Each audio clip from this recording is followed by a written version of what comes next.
I want to say welcome to everybody. This is an amazing response. I think we had room for 100 some, and we've got a line out the door. As myself, I'm Andrew Breen. I'm Executive Director at Flashpoint, the world's largest private provider of threat intelligence. I spent some time in U.S. government executive agencies, also spent some time with some other companies, and have spent significant time in Europe lately, in Ukraine and in living in London. And the topic of today's talk hits really close to home for me, having worked with so many of our partners. You'll have under your seat, you have a paper that National Security Institute published on cable cuts. You may have seen the news this week that yet another Chinese crewed ship, this time under the Togo flag, with a Chinese crew, was associated with a cable cut offshore from Taiwan. The last time a similar incident like that happened off Taiwan, people on the islands that were affected lost all internet connectivity for business and personal use for 2 weeks. So these have real impacts, and the story and this piece that we published talks about the impact on a NATO preparatory exercise. And I'm going to give a little bit of context. Undersea cables form the backbone of global connectivity, facilitating 99% of international data transfers and ensuring stability of economies, governments, and military operations. However, in recent years, these critical infrastructures have become increasingly vulnerable to sabotage, cyber attacks, and geopolitical competition. Russia's hybrid warfare strategy includes direct and indirect threats to undersea cables, energy pipelines, and telecommunications networks, placing European and transatlantic security at risk. With that context, I will add that it is also within China's unrestricted the Communist Party of China's unrestricted warfare policy to also attack and do sabotage below the threshold of conventional war or conventional conflict.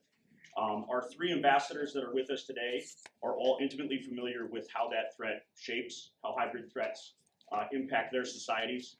And I would also add that across Europe, many of you may not be aware, there is active sabotage in their defense industrial base. Bulgaria has seen attacks on artillery production floors. The CEO of Rheinmetall in Germany was targeted with an assassination plot that got linked to Russian intelligence services. And increasingly, we see a hybrid overlap between Russian interests and communist Chinese interests worldwide. So I really want to say thank you to all these ambassadors that have joined us today, because you're experts in living this.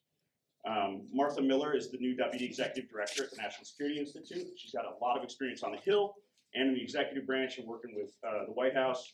So we're very lucky to have her. George Mason University's National Security Institute can also support all of you. If you happen to be a staffer or in industry, it is a state university at George Mason University. And we work internationally and can do education briefings for members, education briefings for staffers, and also help facilitate interagency or public-private discussions. So please reach out to Martha if you have questions. I also need to say thank you to Congressman Tom Emmer's staff. The congressman helped us secure this room. For those of you probably don't know, Minnesota's district that Representative Emmer hosts is home to Maxim Defense. It's a U.S. defense innovation firm. They are working to refit the Kongsberg rifle factory in Norway. So we have heard a lot about the importance of rebuilding a defense industrial base endemic to Europe. The Norwegians are leading on this. Representative Emmer's district is connected through it. And I hope that the ambassadors will also talk about that, because that is an aspect of critical infrastructure. Building up comparative advantage and having a European organic endemic defense, industrial, and military production capacity. So please don't be shy, gentlemen, as you share what your countries offer as comparative advantage.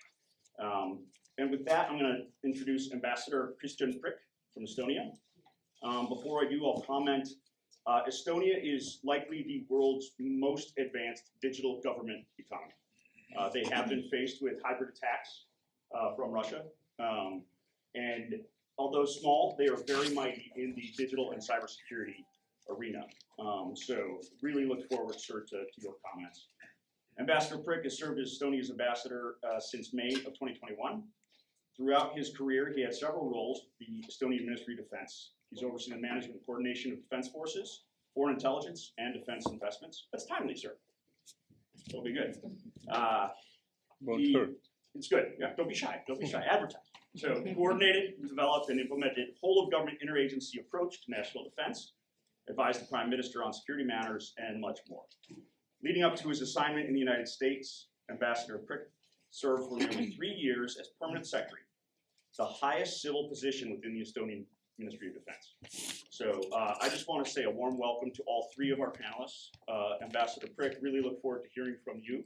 And I would encourage you, there's a Swedish, the Danish ambassador told me this is a Danish word. I learned it is a Swedish word, jantelag. So our Baltic and Nordic partners frequently are humble. They don't like to advertise what they do. But I have encouraged our ambassadors to talk about the great things they bring to Transatlantic Alliance organically and what they bring to a bilateral security partnership. So thank you very much, Ambassador Prikk. I'll turn it over to you. Thank you. Thank you, Andrew. Thank you very much for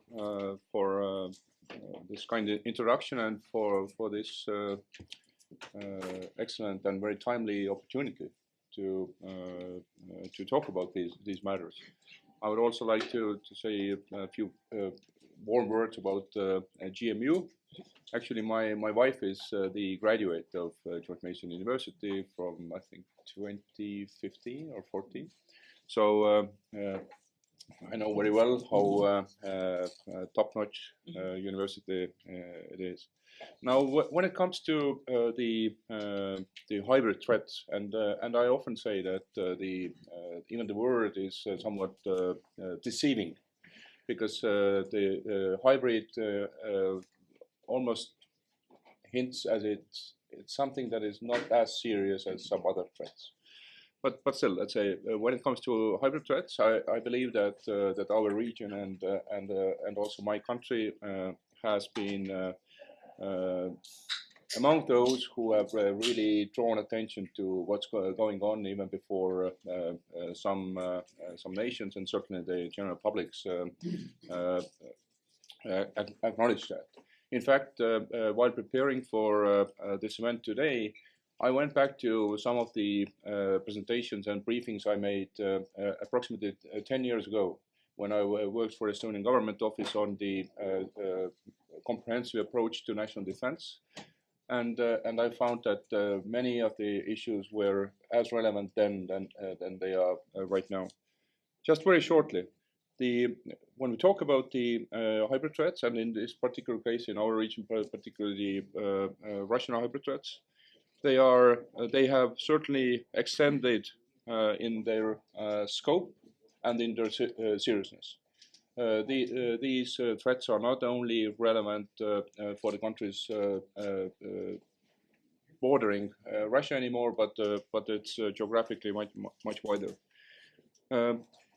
Secondly, the toolbox is really wide. We just heard about the undersea cables and the issues related to these, but the toolbox is really wide. It starts from misinformation, disinformation campaigns, to cyber attacks, to different kinds of other sabotage and let's say undermining of our societies kind of events that ultimately are in this hybrid attacks toolbox.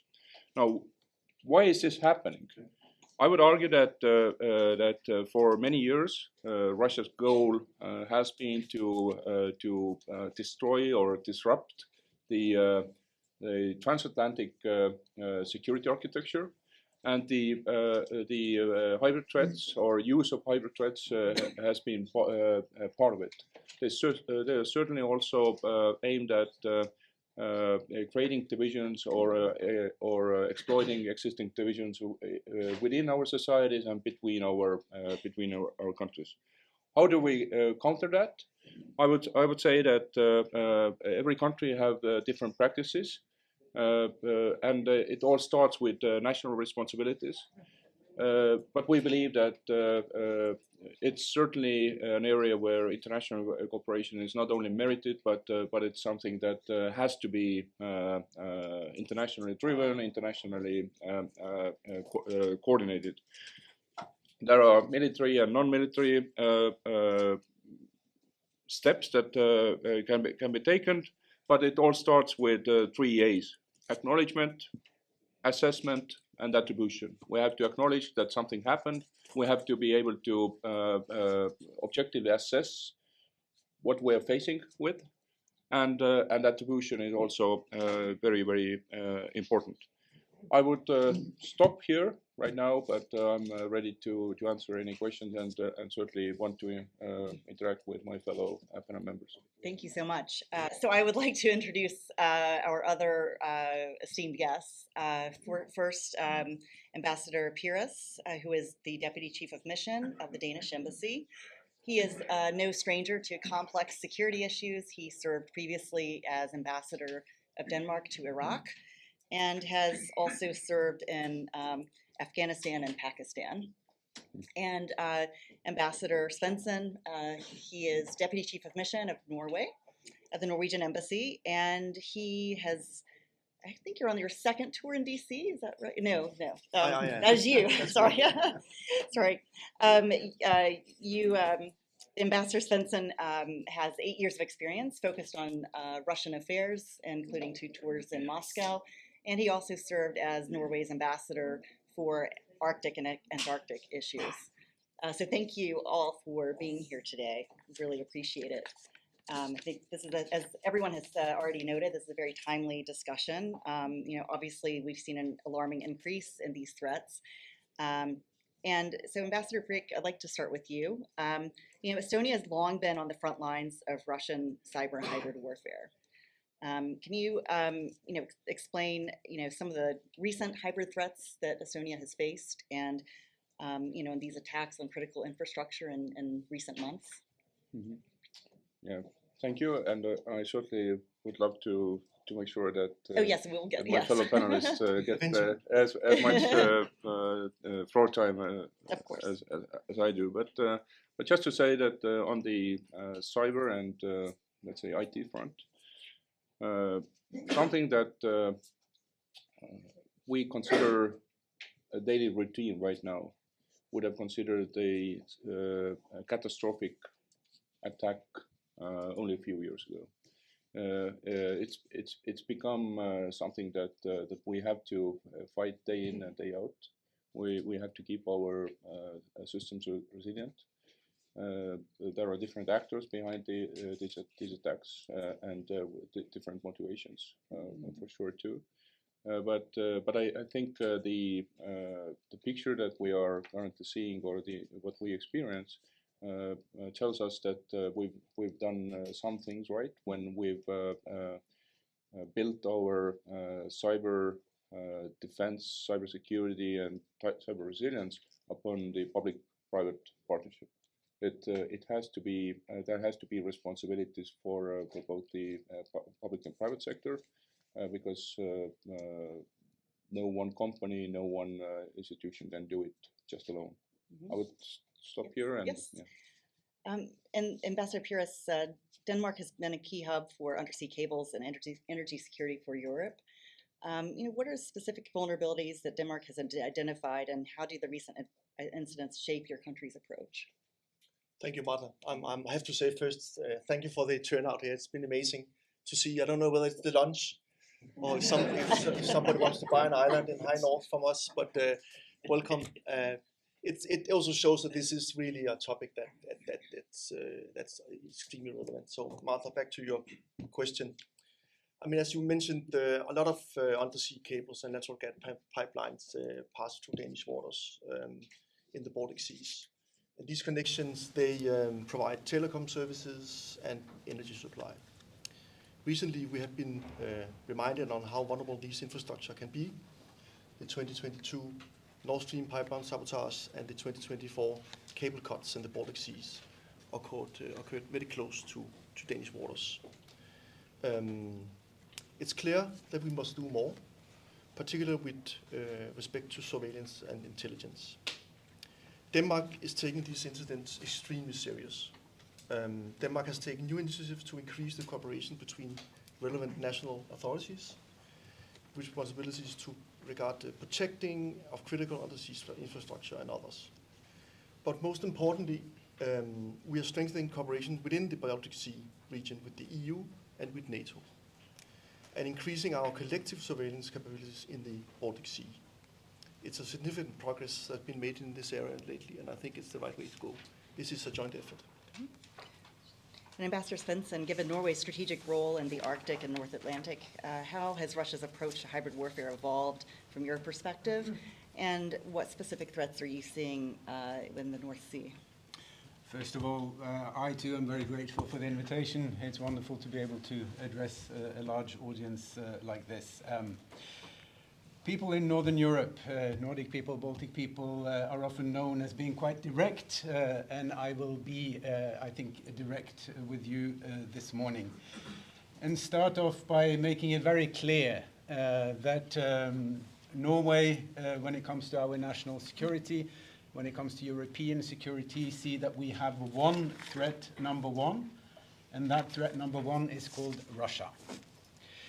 The last few years, we have seen how Russia has increasingly broken international law. It has attacked one of its neighboring countries. We just marked the other day the 3-year anniversary, if you can use that word, for the full-fledged invasion of Ukraine. And this makes it very clear to all Europeans that Russia is a threat, it is an aggressor, and we as Europeans need to take this threat very seriously. Norway was a founding member of NATO when the alliance was established in 1949. And for quite a long time throughout the whole Cold War, Norway together with Turkey were the only NATO member states that had a common border with the Soviet Union. For us, this has meant that basically throughout the existence of NATO, Norway has been the ears and eyes of NATO in the High North. If you do not know it, the Kola Peninsula, which is located in Russia, is located very close to the Norwegian-Russian border. The Kola Peninsula is home to huge nuclear arsenals that have basically one aim, and that aim is the United States of America. So Norway, I think, for a long time has tried to do its bit to contribute to American security by delivering intelligence on what goes on with these very, very important nuclear arsenals. We have seen for the past couple of decades that the military situation in the High North has been quite stable. After Russia launched its full-fledged invasion of Ukraine, we saw that troops were moved from near our borders to assist in Ukraine.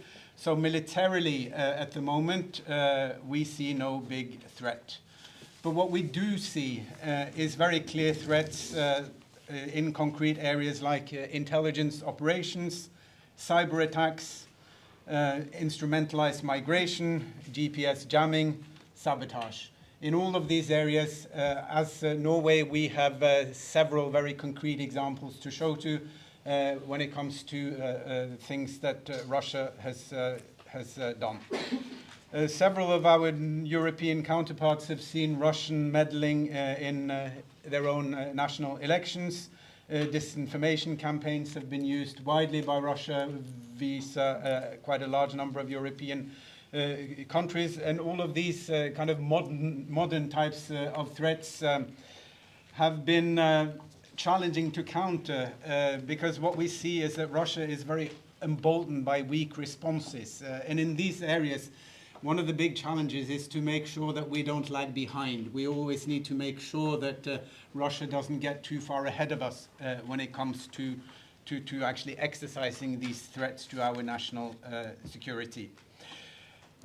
One of the things that Europeans really learned the hard way after the invasion of Ukraine was that a lot of European countries needed to get away from their dependency on Russia in the energy field, because a large number of European countries were either partially or totally dependent on delivery of Russian energy. Norway is now the key supplier of gas to Europe. Our subsea infrastructure, which consists of more than 8,000 kilometers worth of subsea cables, plays a very central role now in ensuring secure delivery of oil, gas, and electricity to many of our European allies. We know very well that this infrastructure is vulnerable. Our Danish colleague gave you a couple of examples of, again, how things have been sabotaged in the Baltic Sea. So it's been really instrumental for us to step up our work to secure this vulnerable infrastructure. This involves a number of actors, our military, our police forces, the energy industry. All of these actors have been working very hard for the past few years to make sure that we do more to secure our infrastructure, subsea infrastructure. What makes this even more important is that we have very clear evidence of the fact that Russia has been mapping a Norwegian critical oil and gas infrastructure for years. This mapping is still ongoing, both physically and in the digital domain. So this is certainly an area that we take very seriously, where we have done a lot of work in the past few years, and where we will make sure that we work very closely with our transatlantic allies. Thank you. Ambassador Piras, Denmark recently joined new NATO initiatives on critical undersea infrastructure security. What steps are being taken at the NATO level, and what are European allies doing to enhance coordination? I mean, NATO has a long-standing, legacy on cooperation in the maritime security sector. In January, in Helsinki, NATO launched the Baltic Sentry mission to enhance our situational awareness and deterrence in the Baltic Sea. Denmark is supporting this with air and naval and other capabilities. And not just countries bordering the Baltic Seas are contributing, other European countries as well. The Netherlands, the UK are also contributing assets. In fact, the US Marine Corps announced a few days ago that they will also support the mission from Finland. So it is a united effort. We're also taking steps to address the challenges of the Russian shadow fleet, because these are overlapping threats. Pleased with the adoption of the 16 sanction packages from the EU, including listing some of the shadow fleet vessels. We are in high favor of more alignment with the UK and US on listing more to advance effectiveness of these sanctions. Great, thank you. And this is a question to any of you who would like to chime in. I mean, obviously, we're here on Capitol Hill today, speaking to an audience that includes policymakers, congressional staff. Can you speak to why securing this infrastructure is not just a European concern, but also, how does this affect Americans?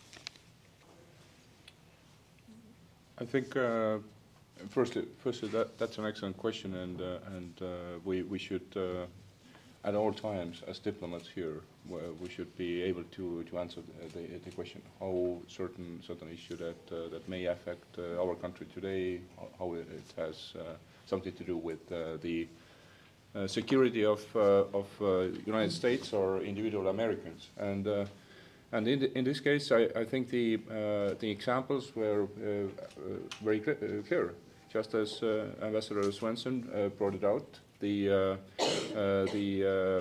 Russian military capabilities that are very close to certainly Norwegian border, and now also the borders of Finland and Sweden, also the Estonian border. These are the military capabilities that are there not to deal with one NATO country or the closest NATO country, but actually, particularly in the case of Russian strategic weaponry, it's about their competition with the United States. Now, when it comes to the undersea infrastructure, I think this 8,000 kilometers or 5,000 miles example was an excellent one. It's exactly the kind of infrastructure, the kind of technical capabilities that none of us usually think of on a daily basis. but we all depend on that. And this happens at national level when where we only recognize that something exists after we lose it. But this is certainly also the case between the countries and in the transatlantic context. The transatlantic cables, for example, they are the conduit for transatlantic not only phone calls but services. The services between services trade between the EU and the United States of America, it's in several hundred billions of dollars annually. It's this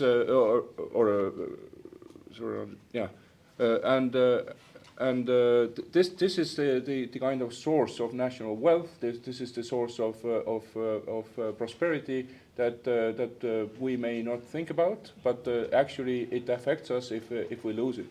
So we have to really be keenly following what's going on in some parts of the alliance to avoid similar things happening or even worse things happening in the other parts of the alliance.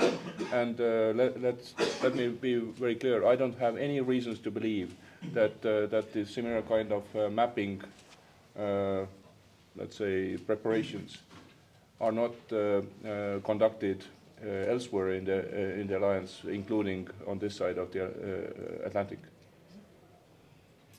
Anyone else like to respond? Just to say that 95% of all global internet traffic goes through cables. It's a humongous asset. It's so important, and we can.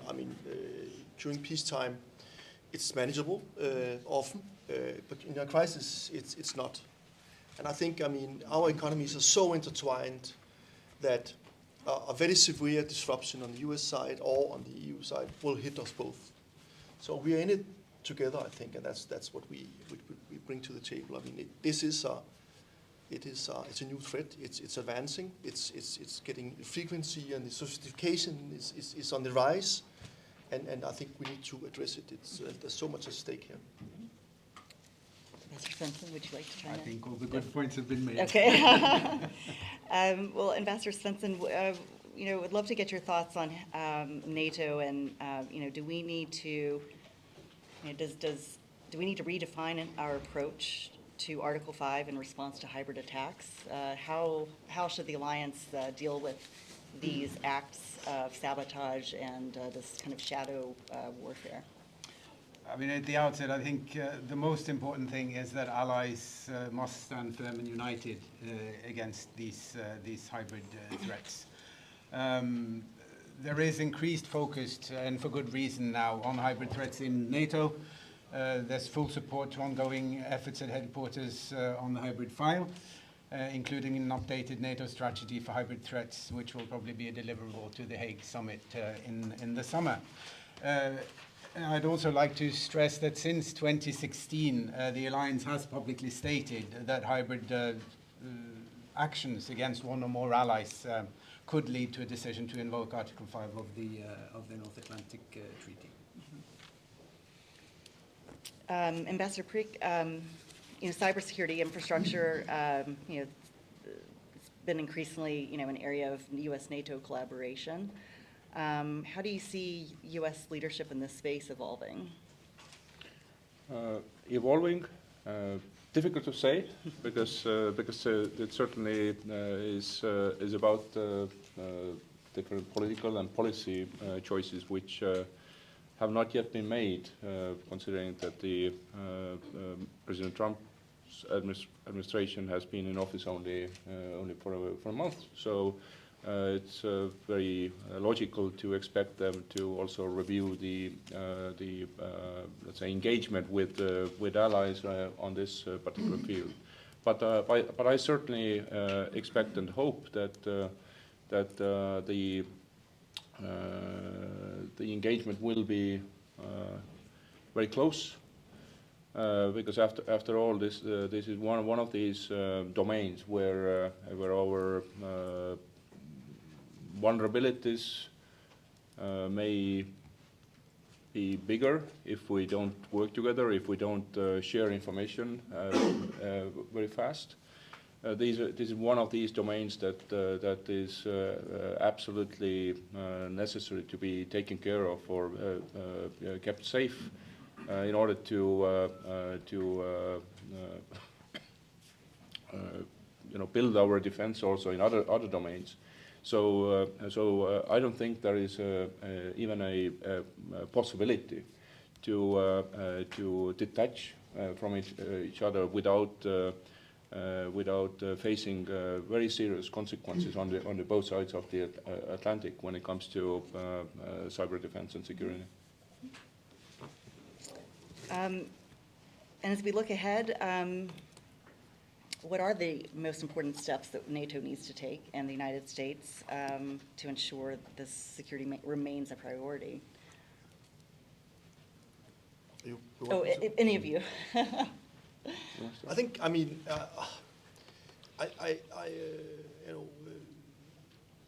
a lot has to be done. Let's start like that.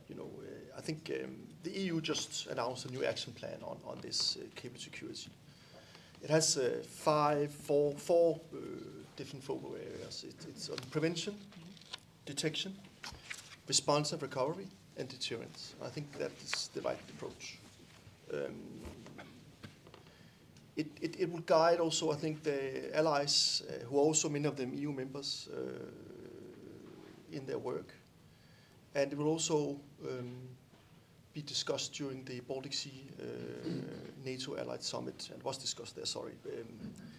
It's, I think, to be very honest, we have a number of work strands. Some of them are civilian EU, some of them are NATO. And they have to be coordinated. And I think also just us being here, discussing this with decision makers and us being, is a big step forward in the right direction. So that would be my reply to that. It's a bit tricky to go more into details. So thank you. And this is a question for anyone who would like to answer. If you had one key message for U.S. policymakers, whether it be policies, investment, NATO action, what would that be? If I may start, I think I'll go back to where I started by saying that Norway, together with the United States, was a founding member of NATO in 1949.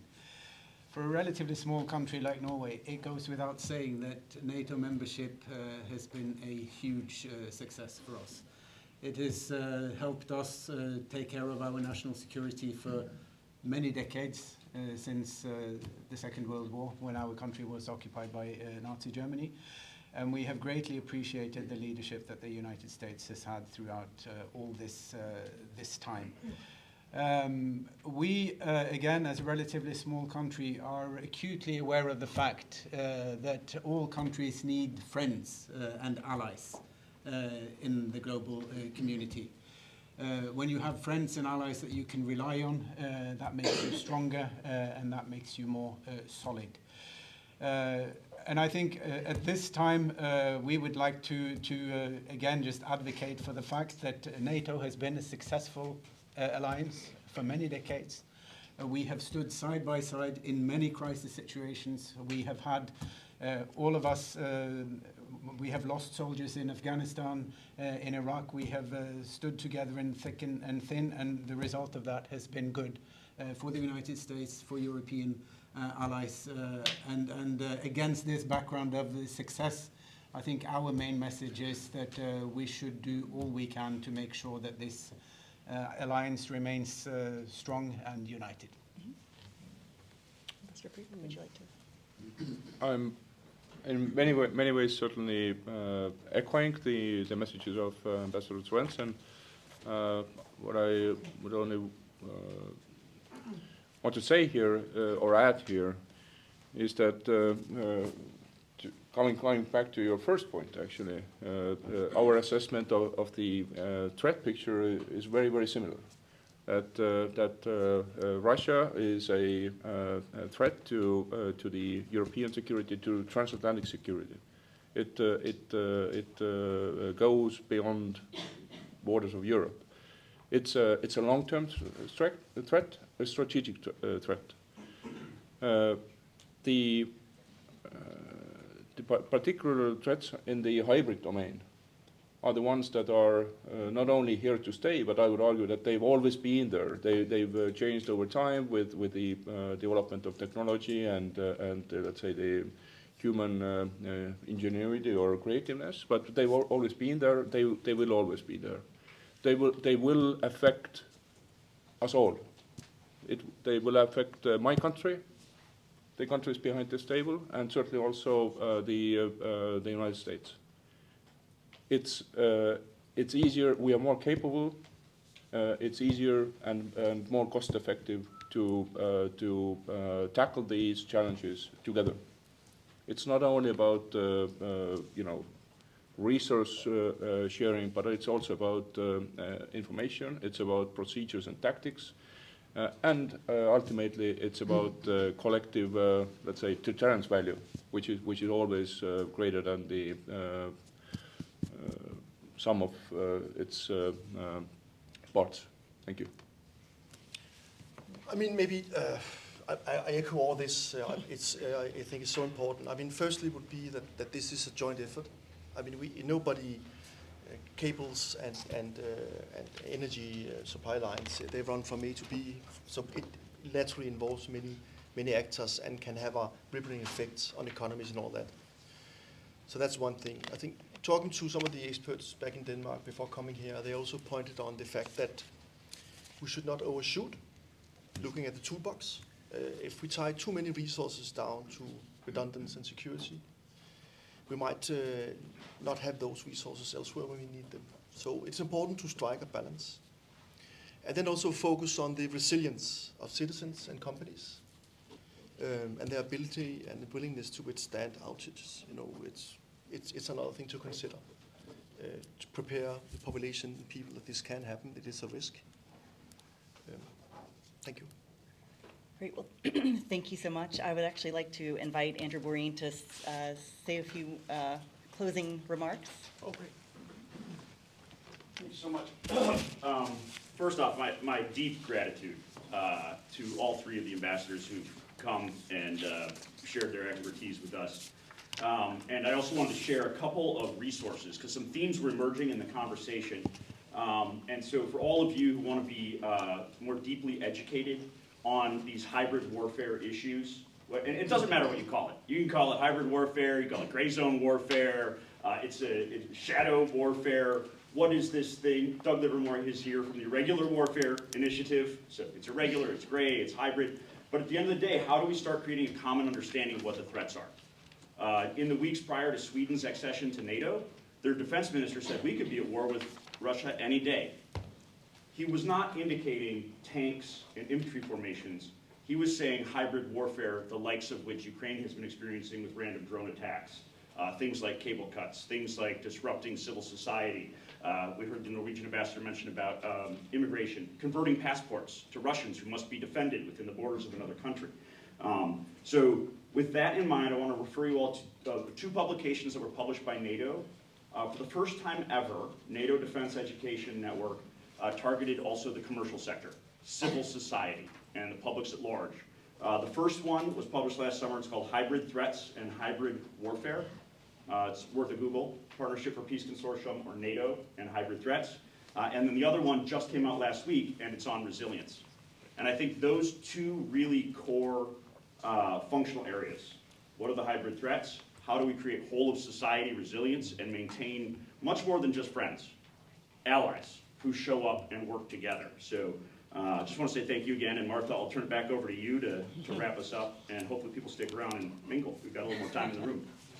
Great. Well, if we do have a little bit of time for Q&A, probably a couple of questions in the room.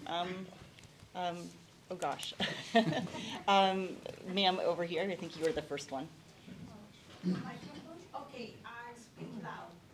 I would like to ask questions to the representative of Denmark. What is Denmark doing in regard to the threats of Trump regarding Greenland? by saying that it was Greenland and if necessary, like first. Which I think is ridiculous, but what is your opinion? Well, I was hoping for this question, you know. So, ma'am, I think we, from Danish side, heard the president loud and clear. I think, and I have been touring this building with my Greenlandic colleague for many weeks now, explaining that we are ready and open for business. There's nothing in the way of more U.S. engagement, whether militarily or in business and critical minerals. And until now, I think they're satisfied with that reply. That's a diplomatic question. Thank you. Yes, sir.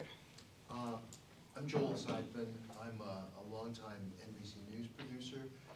I've just been commissioned to do a film which we completed for the Atlantic Council called Putin's Endgame, The Stakes Beyond Ukraine. The film was shot in Sweden, Finland, and Estonia, and we spent a lot of time on the sea with the Swedish Navy doing a trip across from Sweden to Finland. And the beginning of the film is all about the incidents that we encountered in November and December of hybrid warfare, specifically the ships that had dragged their anchors across the Baltic and scooped up cables and severed them. The question that I have is why has it taken so long for the Baltic nations to not stop these ships, to board them immediately? They've been monitored. It's only been the Finns that have actually boarded the ship and confiscated it and done an investigation. Many of these ships have escaped. They've left the Baltic, and there was no way to actually do an investigation. Why has it taken so long for the Baltics not to act more aggressively against this threat that seems to be happening on a very regular basis? Ambassador Prikk, that's you.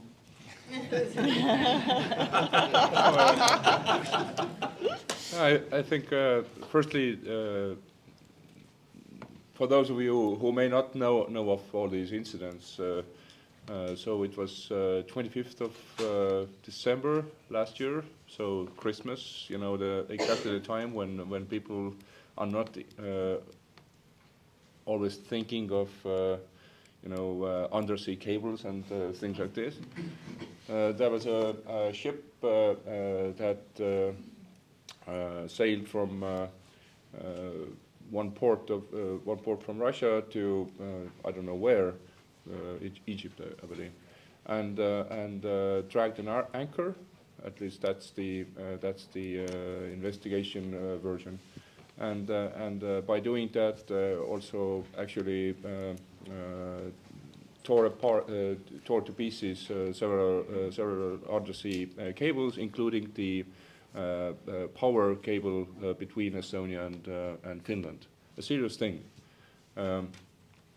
And this ship was, despite it being Christmas and despite our nations being really serious about Christmas and Christmas spirit, the ship was rapidly boarded by the Finnish special forces, seized, and it's still in one of the Finnish port for investigations.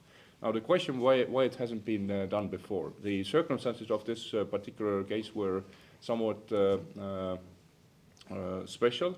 I mean, it was possible to identify or at least suspect particular ship of this activity very fast. Normally, Baltic Sea is one of the busiest waterways in the world, and it's quite difficult to really pinpoint the suspicion on one particular ship. Then there are certainly issues around also the maritime law and the interpretation of that. We believe that precedences have its power, And I personally, this is me personally saying this, I hope that this precedent that the Finns set will make it possible not only to act similarly, but actually has its deterrent value. Because after all, having a oil tanker seized and stopped and not doing business for extended period of time is something that comes with huge costs. So every ship owner's nightmare is to have something like that happening. But we've learned. We don't know. We certainly hope that these kind of incidents will not repeat itself. But I suspect that all of our nations are better prepared to react very swiftly and decisively to the next cases. And maybe, and this is almost like joke, maybe what helped the Finns was that it was Christmas, so there weren't that many lawyers in office to interpret what can be done and what cannot. But they just went. The question that I just quick follow-up, and that is, you said that attribution is one of the most difficult things to be able to prove in hybrid warfare, and that's the beauty of hybrid warfare, is that it's Right. difficult to prove. Why is it now, if this was an incident that took place in December, the Finnish president said, we know who did it in a press conference, but he never said it was Russia who did it. Why has it taken so long for countries to acknowledge that this hybrid warfare is not just random acts by various nations, but it's orchestrated by a single nation, and that's Russia? Now I Blame cannot. the lawyers. I would blame the lawyers now. I cannot comment the particular statements or lack of statements by Finnish officials, particularly the president. But yes, the fact that it's not Christmas time anymore and there are more lawyers there may have something to do with it. But it is painfully difficult to attribute these attacks.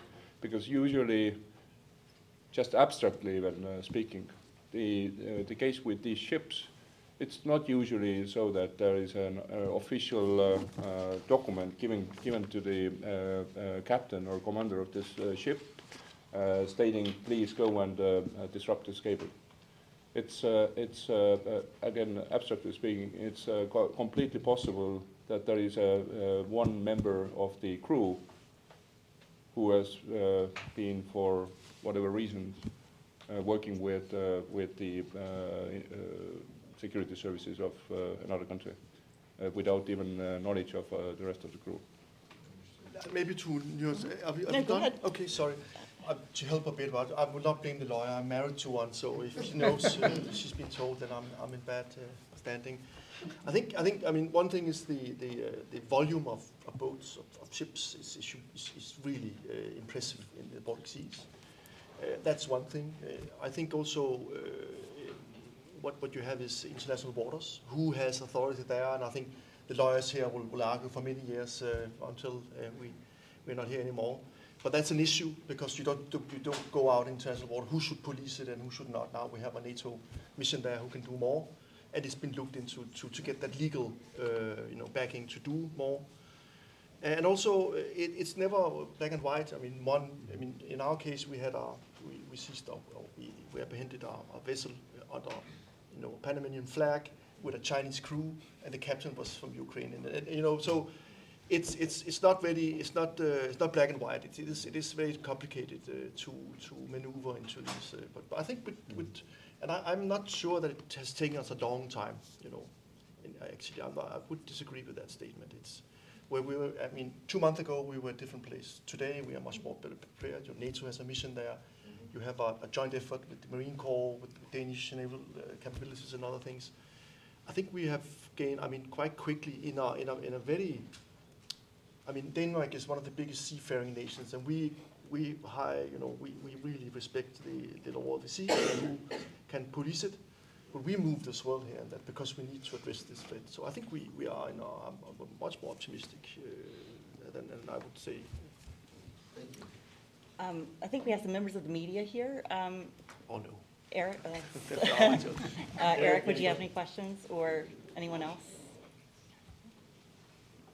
I have a question, but I'm not media. Oh, okay. Because we know that the autocrats are collaborating together in a network, and one of the things they want to do is divide the United States and the European Union and divide the allies. What are ways we can collaborate together, specifically at fronts like kleptocracy and illicit money from Russia, disinformation, and other avenues of collaboration between the US and EU? That's That's a big question, I know. There certainly is a great deal of information sharing and cooperation on this field. As Ambassador Piras said, there is a NATO mission that works together as we speak. It's visible. It has visible components, but also, let's say, invisible components. But certainly, as I think we all said before, because it's a transnational or international problem, also the solutions have to be based on international cooperation. I mean, I will dare to. It's early days. I think at the end of the day, we have more in common than we don't. And I think, I hope it's that we will be in a place where both parties we're so intertwined, we're so invested in each other. It will. I think the natural laws of that will draw us more together than actually push us apart. And also we have to step up and do more. And I think we've done that. I think everybody. I mean, Denmark is now passing 3.3% of our GDP used on spending, NATO spending. That's also because we were asked to do more. I think we see that for many European countries. We need to do more. We will do more. And I think we share more than we don't share. So. I think we have time for one last question, and we need to wrap it up. Maybe a yes. combined question. Oh, a combined, okay, sure. Sure. So Rich Mason, NSI's Cyber and Technology Center, glad to be here. When I look at the numbers, it looks like the technology giants are increasingly taking ownership or leasing undersea cables. So, Microsoft, Google, Amazon, Meta. What are you seeing as the role of technology giants in leaning into this problem of resilience, increased sensing, and designing for repairability? Are they at the table? That's a tricky one, is that?